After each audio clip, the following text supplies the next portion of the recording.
Bermuda triangle को अगर दुनिया का ब्लैक होल कहा जाए तो गलत नहीं होगा। ये वो एरिया है जिससे गुजरते शिप से लेकर हवाई जहाज तक सबको ये पक्का निगल जाता है। शायद ही कोई दूसरा इलाका ऐसा होगा जिससे डर कर सुपर पावर कहे जाने वाले कुछ देश भी अपना रास्ता बदल लेते हैं। कहाँ हैं वो सभी शिप्स जिन्हें यहाँ के समंदर ने अपने आगोश में ले लिया था? और क्या ऐसा भी हो सकता है यहाँ पर गुम हुए सभी लोग आज भी जिंदा हों, बस हमारी दुनिया से दूर किसी नज़रबंद इलाके में? जानेंगे सभी राज। आज की वीडियो को अंत तक जरूर देखना, क्योंकि हम आपके लिए लाए हैं बरमूडा ट्रायंगल से छिपे राज। एक बरमूडा ट्रायंगल है जो हवाई जहाज़ों को निगल लेता है। ये अटलांटिक महासागर में है, इसे अंध महासागर भी कहते हैं। अमेरिका के पास जो क्यूबा है उस एरिया में वो ट्रायंगुलर शेप में है। 1498 में जब क्रिस्टोफर कोलंबस इस रास्ते से जा रहे थे तो उन्होंने भी इस बात का अपने किताब में वर्णन किया है कि जब वो इस एरिया से जा रहे थे तो अचानक जो है मौसम खराब हो गया जो है प्रकाश हो गया। समुद्र की लहरें जो है कि अचानक से उठने लगी और उनका जहाज डिसबैलेंस होने लगा। समुद्र में रास्ता दिखाने का केवल एक ही माध्यम होता था, कंपास। उस टाइम के समय में कंपास का मेनली काम यही था कि वह बताया था कि नॉर्थ डायरेक्शन किधर है। यहाँ पे जो है कि कंपास ने भी काम करना बंद कर दिया और इस बात को कोलंबस ने भी माना। विंसन गैडिस ने अपनी पुस्तक में जो कि इस बरमूडा ट्रायंगल के बारे में बताया था कि किस तरह से जो कि जहाज़ों को निगल लेता है रहस्यमयी ढंग से। यहाँ के जो है कि जहाज़ों में एक अलग ही प्रकार की प्रॉब्लम आ जाती थी कि जहाज़ अचानक से धंसने लगता था। कोई वहाँ तैरना चाहे तो तैर नहीं पाता था और जहाज़ डूब जाती थी उसमें, और एकदम अजीब अप्रिय घटना होती थी और अचानक। और ये जहाज़ डूब के कहाँ जाते थे ये भी किसी को नहीं पता चलता था। अगस्त 1942 में अमेरिकी नौसेना के जो जहाज़ थे वो अपने रूटीन एरिया पे थे और उन्हें जो है कि बम्बार्डमेंट करके उसी रास्ते से लौटना था बरमूडा ट्रायंगल के ऊपर से। लेकिन अचानक उनका जो कि संपर्क रेडियो स्टेशन से टूट जाता है, उनका इंस्ट्रूमेंट काम करना बंद कर देता है, उनका नेविगेशन सिस्टम पूरी तरह से फेल हो जाता है। सब में एक कॉमन समस्या देखी जाती है कि उनका कंपास भी काम करना बंद कर देता है और जो है कि ये जहाज़ पूरी तरह से ध्वस्त हो जाते थे। इनको खोजने के लिए जो कि रेस्क्यू टीम भी जाती है, पर रेस्क्यू टीम का भी पता नहीं चलता है। सेम घटना उनके साथ भी होता है। फिर जो है 6 महीने के बाद अमेरिकी नौसेना का विमान फिर उड़ान भरता है सन 1942 में। सन 1942 दिसंबर में जब वह बरमूडा ट्रायंगल के ऊपर से जाता है तो ये भी बमवर्षक विमान जो है कि अचानक ये जो है बमवर्षक विमान रडार से गायब हो जाता है। पायलट बताता भी है कि मेरा कंपास काम नहीं कर रहा है, नेविगेशन सिस्टम काम नहीं कर रहा है, मौसम पूरी तरह से ख़राब है, और ये भी पूरी तरह से ध्वस्त हो जाता है। इसको जब ढूंढने के लिए रेस्क्यू टीम जाती है, जब इसको ढूंढने के लिए रेस्क्यू टीम बैकअप में जाती है तो रेस्क्यू टीम का भी कोई पता नहीं चलता है। 1970 में एक पायलट जो है कि लौट करके जिंदा आए थे जिसका नाम था ब्रूस गर्नन। ये जब लौट के आए तो इन्होंने बताया कि वहाँ पर क्या क्या घटना हुई।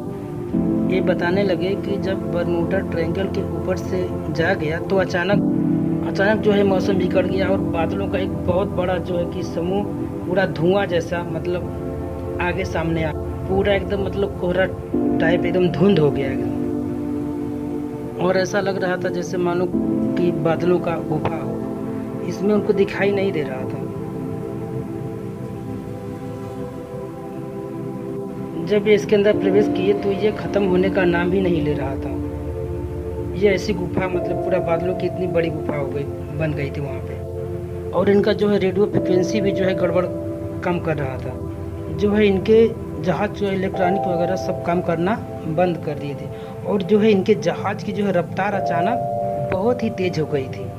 और जो है रडार पे कोई भी सिग्नल मैच नहीं कर रहा था। इनको कुछ नहीं समझ में आ रहा, लेकिन ये जहाज़ को आगे की ओर ले जा रहे थे। लगभग 3 मिनट के बाद एक अच्छी खासी दूरी करने मतलब तय करने के बाद वो उस जोन से जो है कि निकलने में कामयाब हुए। और उसके बाद जो है उन्होंने अपने जहाज़ को जो है कि लैंड कराया। और ये इत्तेफाक देखिए कि वो मात्र 3 मिनट में ही 150 किलोमीटर की दूरी जो है कि तय कर लिए थे। यानी इनकी जो है रफ्तार वो हो गई थी करीब 3000 किलोमीटर प्रति घंटा, जो अभी तक किसी भी पैसेंजर जहाज़ के लिए ये असंभव है।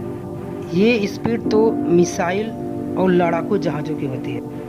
बहुत लंबे समय तक जो है कि ये बरमूडा ट्रायंगल एक रहस्य का कारण बना रहा। लोगों को ऐसा लगता था कि कोई अदृश्य शक्ति है जो कि जहाज़ को अपनी तरफ खींच लेती है, लेकिन ऐसा कुछ भी नहीं है। इसके जो है पूरे रहस्य से पर्दा उठाया जा चुका है। इवन कि बरमूडा ट्रायंगल जो है वो दुनिया के 10 खतरनाक जगहों में से एक भी नहीं है। मतलब सोचिए 10 खतरनाक जगहों में भी जो कि बरमूडा ट्रायंगल को जो स्थान नहीं मिला है। इसका मतलब कि ये एक कहानी है। फेमस हो जाता है ऐसे कोई चीज़ बहुत कि जहाज़ों को निकल जाता है, वो होता है, लेकिन ऐसा कुछ नहीं है। यहाँ पर मतलब नेचुरल घटनाएं होती हैं, कोई सुपर नेचुरल घटना नहीं होती है, जिसका कि यहाँ पर लॉजिक भी अवेलेबल है। सब चीज़ों को है जो है हम लोग समझते हैं। जो बरमूडा का जो एरिया है, उस एरिया में जो है कि नीचे ज्वालामुखी है। और ये ज्वालामुखी जो है कि विस्फोट करते हैं। जब भी ज्वालामुखी जो है कि विस्फोट होता है तो इसमें से कुछ जहरीली गैसें निकलती हैं, जैसे मीथेन की मात्रा निकलती है। और जो है कि जब मीथेन जो है पानी से जब मिलता है तो जो कि पानी के डेंसिटी को जो है कि एकदम से घटा देता है। जब जो है समुद्र के पानी की जब डेंसिटी जो है घट जाती है तो जहाज़ों को तो डिजाइन किया गया है समुद्र की डेंसिटी के हिसाब से, उसके घनत्व के हिसाब से, ताकि वो ऊपर तैरता रहे। डेंसिटी जो है घटने की वजह से वो अचानक नीचे धंसने लगती है। यही वजह है कि वहाँ अगर कोई तैरने का भी कोशिश करेगा तो वहाँ नहीं तैर पाएगा, क्योंकि उनका घनत्व घट जाता है। मच्छर जो होता है ना, वो पानी के ऊपर तैर रहा होता है। अगर आप उसके ऊपर जो कि एक ढक्कन मिट्टी के तेल डाल देंगे ना, तो क्या होता है कि वो मिट्टी के तेल की वजह से नहीं मरता है। क्या होता है कि जो कि पानी का डेंसिटी वो कम हो जाता है, उसका घनत्व कम हो जाता है, इसलिए वो डूब के मर जाता है। यही घटना यहाँ डूबने के कारण होता है। दूसरा कारण यह है कि बरमूडा जो है उसके एरिया में छोटे छोटे जो है समुद्री पहाड़ हैं। जब हवाएं इन पहाड़ों से टकराती हैं तो उनमें एक हलचल होने लगता है, और उन हलचल के कारण यहाँ पर एक बवंडर, एक चक्रवात उत्पन्न होता है। और वह जो है कि समुद्र के जल को और बादलों को जो पूरी तरह से एकदम लहर में परिवर्तित कर देता है। अगर इसमें कोई हवाई जहाज या कोई शिप आ जाता है तो वह पूरी तरह से जो है कि उस बवंडर के बीच में फंस जाता है, और इसमें जो है कि दुर्घटना हो जाती है। और जो है कि जो समुद्री जहाज है उनको जो है उनके डूबने का सबसे जो मतलब जो तीसरा कारण है वो है समुद्र के नीचे की पहाड़ियाँ। जो समुद्र के नीचे की जो पहाड़ी होती हैं, जो पूरी तरह से बाहर नहीं निकली होती हैं, उन्हें रीच या कटक कहते हैं। ऐसे कटक जो है कि इटली और तुर्की के पास बहुत ज़्यादा मात्रा में है। यहाँ जो है कि अक्सर जहाज़ जो है कि डूब जाती हैं। यहाँ पे क्या होता है कि जहाज़ के जो है नीचे का जो पेंदी होता है वो टकरा जाता है। जो नीचे जो मतलब पहाड़ियाँ होती हैं वो दिख नहीं पाती, और जहाज़ ऊपर से जो कि जाता है और उसका जो पेंदी अचानक जो नीचे चट्टान होती है उससे टकरा जाती है, और इसके बाद जो है जहाज़ डूब जाती है।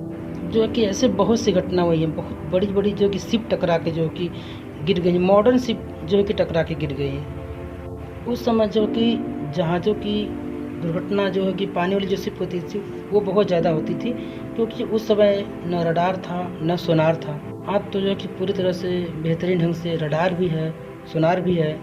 आज जो है बरमूडा ट्रायंगल के ऊपर से जहाज़ें भी पार हो जाती हैं और शिप भी पार हो जाते हैं, क्योंकि सोनार जो है उन्हें बता देता है कि जो है नीचे कहाँ पे चट्टानें हैं कहाँ पे नहीं है, और इसलिए वो अपना जो है कि रास्ता बना के निकल जाते हैं। हवाई जहाज दुर्घटना के पीछे जो सबसे बड़ा कारण है वो हेक्सागोनल क्लाउड्स। हेक्सागोनल जो है वो 6 फलकों वाला बादलों का एक मतलब समूह होता है, जिसको कि सबसे पहले सैटर्न ग्रह के ऊपर देखा गया। इसका एरिया जो 50 किलोमीटर स्क्वायर का होता है, लगभग एक जिला बराबर इसका पूरा एरिया होता है। उतने बड़े में ये बादल होते हैं, और इन बादलों के अंदर हवाएं इतनी जो है कि तेज बाउंड्री के रूप में चलती हैं, जिनका स्पीड 250 किलोमीटर प्रति घंटा होता है। यानी इनके अंदर हवाएं इतनी तेज होती हैं कि कोई भी जहाज इसके अंदर प्रवेश कर जाता है तो जहाज को वो तोड़ सकते हैं। तो हेक्सागोनल क्लाउड की वजह से यहाँ पे दुर्घटना होती है। और ये भी देखिए, अगर विपरीत दिशा में फंसेगा तो वो जहाज को तोड़ देगा, नहीं तो अगर सेम डायरेक्शन में है, उधर ही जहाज जा रहा है उधर ही हवा चल रही है, तो जहाज की स्पीड को बहुत तेज कर देगा, बहुत ज़्यादा बढ़ा देगा। यही वजह है कि वहाँ से जब कई जहाज़ें गुजरी हैं तो उनका स्पीड जो है अचानक बहुत तेज़ बढ़ गया है। इसमें कोई दैवी या भूत प्रेत वाली घटना ऐसी कुछ मतलब नहीं है कि जिसका कोई मतलब पता नहीं है, या ये सब मतलब नॉर्मल चीज़ें हैं। अब ऐसी घटनाएं नहीं होती, लेकिन ये सब जो है पुरानी बातें हैं। इस पे इतनी मूवी मतलब बन गई, करोड़ों रुपए जो है लोग इसके लिए कमा लिए हैं। कहानी चाहिए एक डायरेक्टर को, और क्या, ऐसे जो कि अच्छा खासा कहानी बन जाता है। जो है ये सब जो है साइंटिफिक कारण है। अब ऐसा कुछ नहीं होता।